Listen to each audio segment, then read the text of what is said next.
Good morning, students.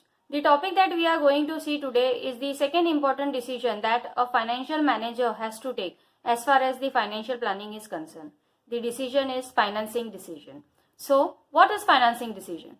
To decide about the quantum of finance to be raised from various long-term sources. As you can see, this definition is talking about the two main important aspects.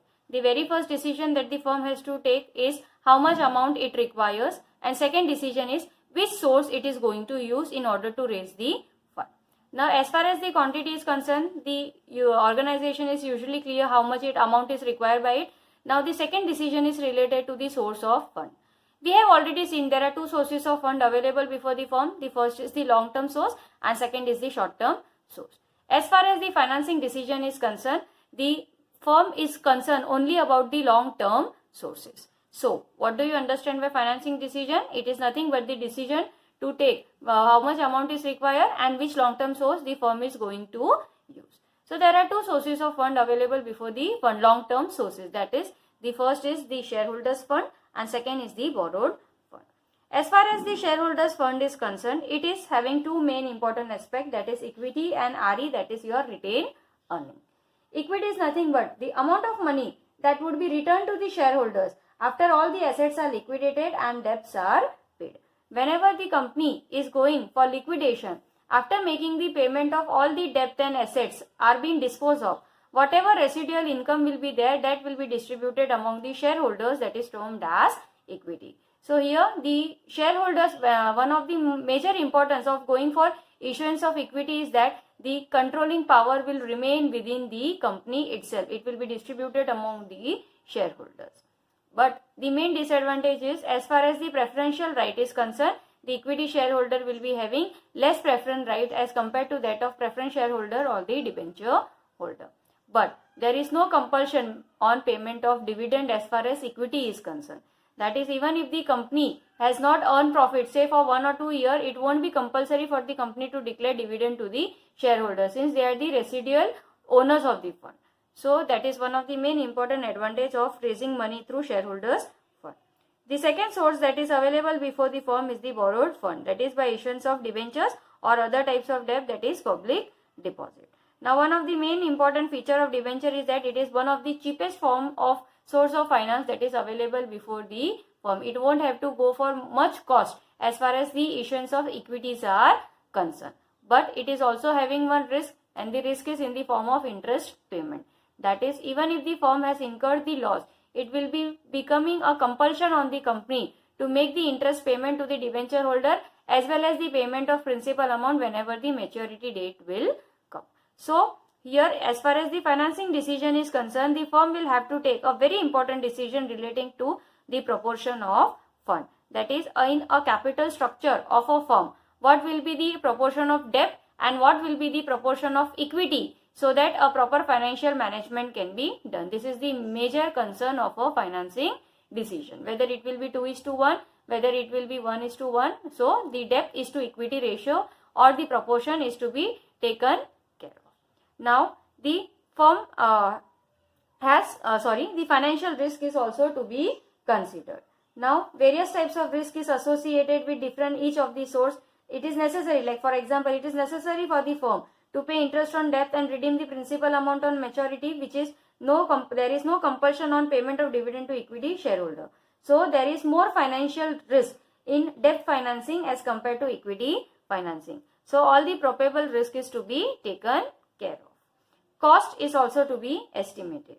Each type of finance will have some kind of cost. Some sources will be cheaper as compared to that of others. For example, whenever you go for issuance of debt, it is considered to be one of the cheapest form, as the whatever tax is to be payable on the interest of debenture, that is tax deductible. So, it is cheaper. Whereas as far as the equities are concerned, the cost associated with equity cost is much higher as compared to that of debentures. So, here when we are talking about the cost, it is in terms of flotation cost.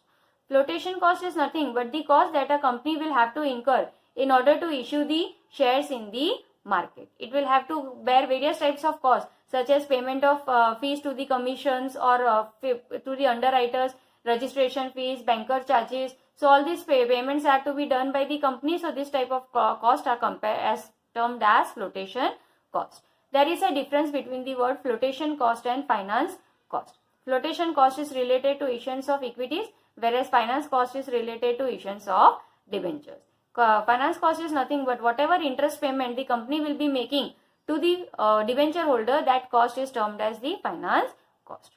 After the cost has been estimated, the risk is also to be considered. Again, it also plays a very major role. Some risk is associated with each and every type of source of finance, so this risk is also to be evaluated carefully by the company.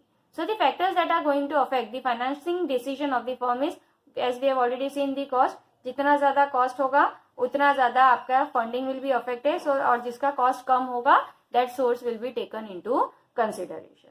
The second is risk. Risk is also associated. More risk will be there in borrowed fund because of timely payment of interest and principal, whereas less risk will be there for equity. But equity will be also having the risk in terms of the share prices.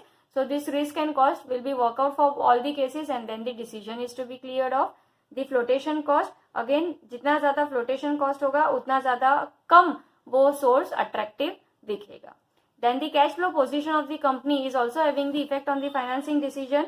If the firm is having smooth and steady cash flow, then it can go for borrowed fund. But if the company is not having enough fund or it is having shortage of fund, then it may go for equity. Similarly, fixed operating cost. Now many business may have some fixed operating cost in the terms of payment of rent of the building or payment of insurance premium or payment of the salary. So if the operating cost of the firm is more, then the debt financing will be preferred less. But if the operating cost of the firm is less, then the debt financing will be considered as more preferable. Control consideration.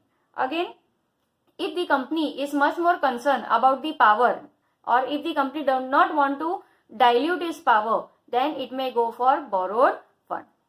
So that is also in part of control consideration. Whatever the companies think, as per that the decision can be taken. And last is the state of capital market.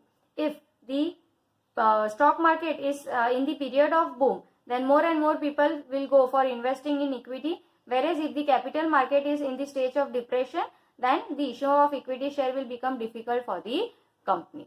So after working all these factors, the company will be deciding what will be the proportion of debt and equity as far as its capital structure is concerned. Tomorrow we are going to see about the dividend decision. Thank you.